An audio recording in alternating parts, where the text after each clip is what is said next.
Hello. The Divine Code reading for February 2nd, pages 479 and 480. We are in the chapter Categories of Sexual Partners and Sexual Acts that are Forbidden. Topic number 12. It has previously been explained in Part 1, Topic 4, Chapter 4, Topic 4, that Gentiles do not become obligated in their commandments or liable for their transgressions until they are knowledgeable, mature, and responsible for their actions. This age is subject to rabbinic decree. Some authorities say that this is achieved at 13 years for a boy and 12 years for a girl, provided the person has developed at least 2 pubic hairs. That's accounted as a sign of maturity. Others say that it depends on the person's individual level of mental maturity, and even if the boy or girl has not yet reached this age, 13 or 12 years respectively, but is already intellectually mature, then he or she is obligated to observe the Noahide commandments. So a very young child would not be considered responsible, criminally responsible. And at some point, and that's by rabbinic decree for the Jewish people, as to when bar mitzvah and bas mitzvah occurs. But even within the Jewish law, then they would not be, although they're obligated to keep the commandments at that point, they're not liable for court punishment until, or at least for capital crimes, they would not be liable for court punishment until they reach a later level, which I think is military age, which would be age 20. I'm not positive on that. So there is a in-between stage when the Jewish young person would be responsible for their actions, but not held liable for a capital crime. At this point, there does not appear to be the in-between zone for non-Jews. Now, as this is a rabbinic decree and it is allowed within the Jewish law, it might be allowed by a Noahide court, but that would be decided nation to nation, would decide how they're going to handle that in-between zone, if they're going to have it at all. A practical example is seen in regard to marriage. A girl will be liable for the capital sin of adultery with a man other than her husband, but only if she has reached the age when she is truly married, according to the Torah law. Conversely, there is no status of a true marriage for those who are minors, according to Torah law, since they do not have the maturity of mind to accept upon themselves the marriage bond. This is explained in chapter 3, topics 1 to 6 below. So in a couple of weeks, when we're in that section, we'll be learning about the laws of marriage. And so on a practical level, if the person, in order for the person to be married, they would have to understand these laws of adultery, the prohibitions of adultery. And therefore, it's understood that they should not be married before they reach this level of maturity where they're responsible for the commandments.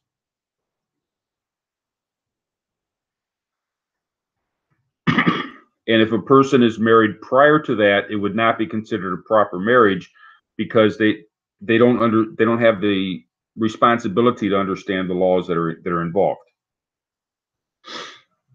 It is fitting not to allow boys at the age of 13 or girls at the age of 12 or less to enter into marriage, as most people at those respective ages do not have the maturity to accept upon themselves a bond of marriage, and it would be closer to promiscuity, even if a marriage was contracted. So even if they had a legally binding marriage at a young age, where they're considered a young adult, and technically they're responsible for the commandments, but because they don't, it's not reasonable for a 13-year-old to be expected to understand these laws to the extent that it's necessary. Now, that doesn't mean we wait until the person is 20, a military age, but in between there somewhere, the society will determine that that's a reasonable age, and it might change from person to person. In the United States, in some states, the parent can sign permission for a minor, for a teenager, to be married. The parent would make that decision. So it varies according to the society as to how they would handle those rules. But somewhere in between the age of being responsible for mitzvahs and the age, whatever the society determines that a person is liable for a capital crime, somewhere in between there would be the point where marriage would be acceptable for that society, and each society would determine.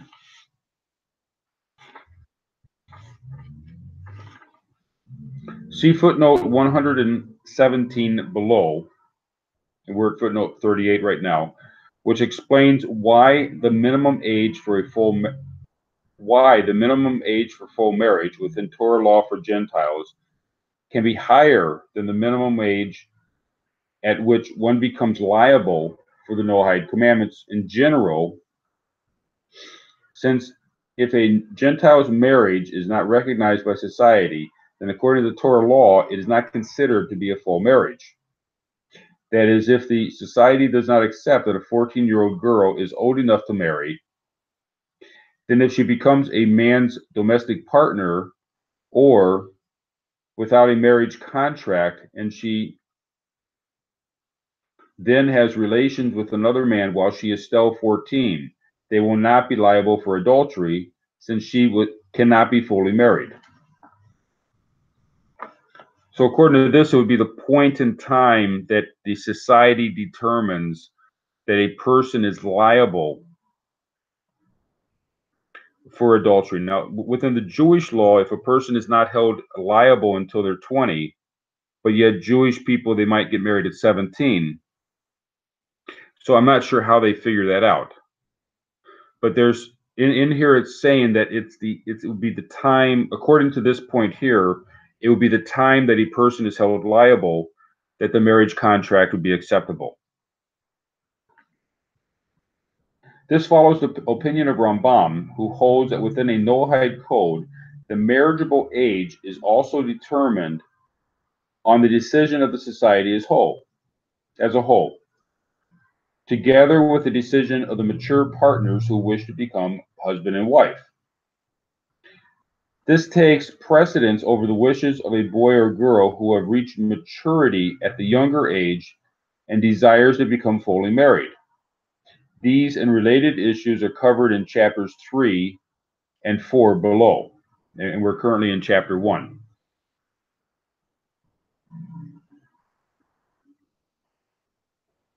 Rather, a higher minimum age should be set by communities at which to allow and recognize marriages. This should be the age at which most people in that community can be considered as having maturity and responsibility for their actions. Nowadays, this is usually around the age 17 for boys and girls, sometimes slightly older or younger, depending on the government and the community.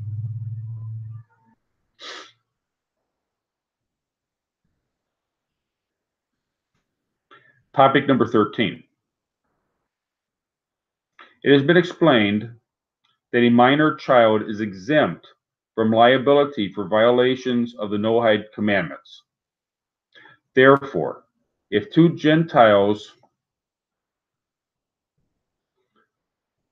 had forbidden relations when one was of mature age and the other was a minor child, the one of mature age is liable, but the child is not.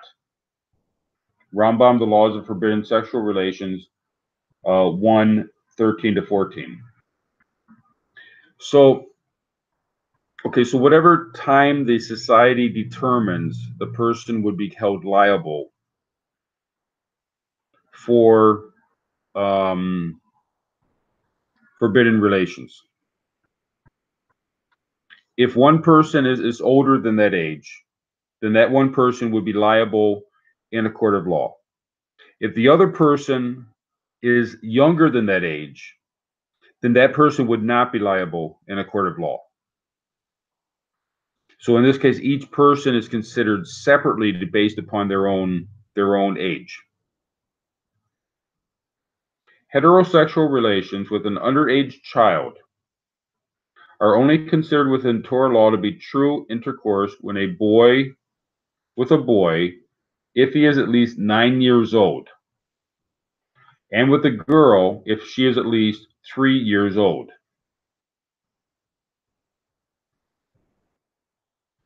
If a child is younger than this age, the act is considered to be a different category than sexual intercourse. So it would not be in the category of forbidden relations. It would be more in the category of injury, and both physical and psychological injury that would occur to especially a girl younger than 3 years old. That would be massive psychological and physical injury, and that would be the area of law where this would be handled.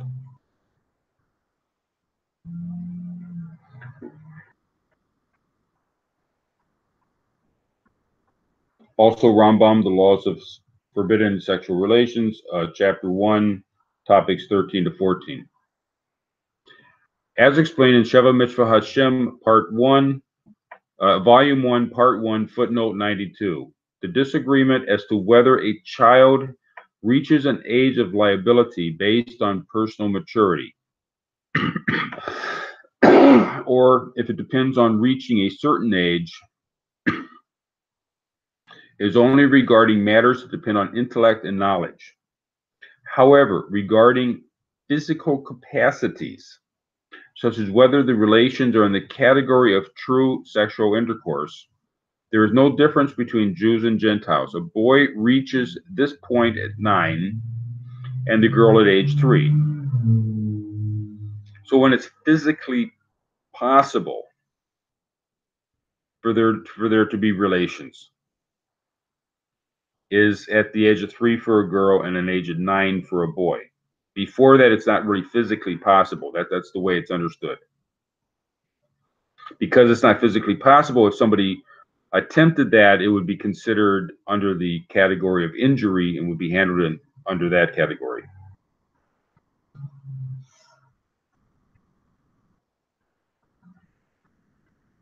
This can be inferred from Tractate of Avodah Zarah 39b and Miri there, and Rambam in Laws of Impurities Imparted by Sitting and Reclining, chapter 2, and from Ramban, Laws of Kings 9:5. This is unlike the opinion in Minhag Chinuch, Commandments 35 and 190, which says that for Gentiles, forbidden relations are like other forbidden things and are not limited to a minimum age or quantity, and therefore liability for forbidden relations would not be limited by a minimum age. And see footnote 55 below. And we're at footnote 41.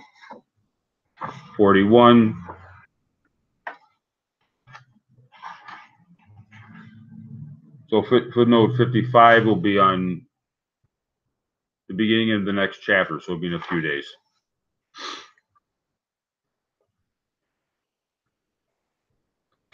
So according to the Minhag Chinuch,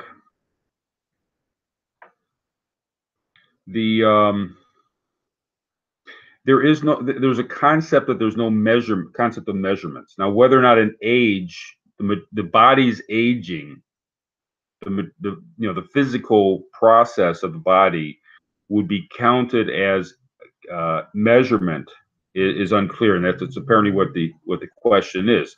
There is no minimum amount for the Noahide commandments in the Torah law. that can be changed from society to society. They can make minimum requirements, but there is no basic minimum requirement within the Torah law for Gentiles, for measurements.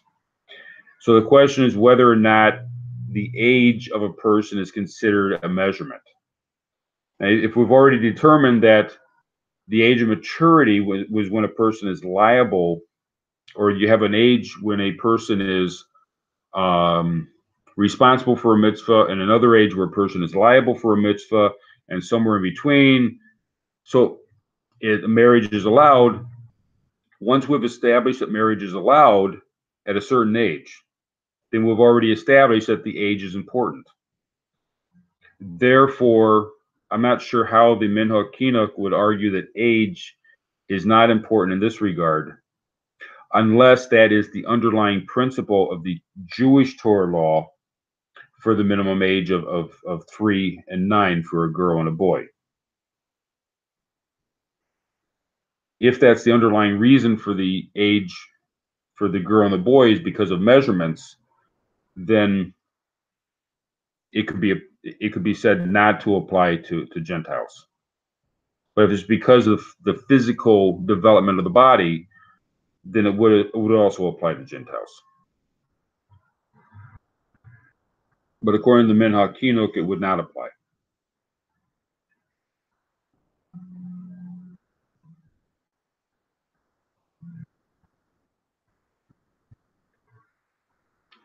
Thank you.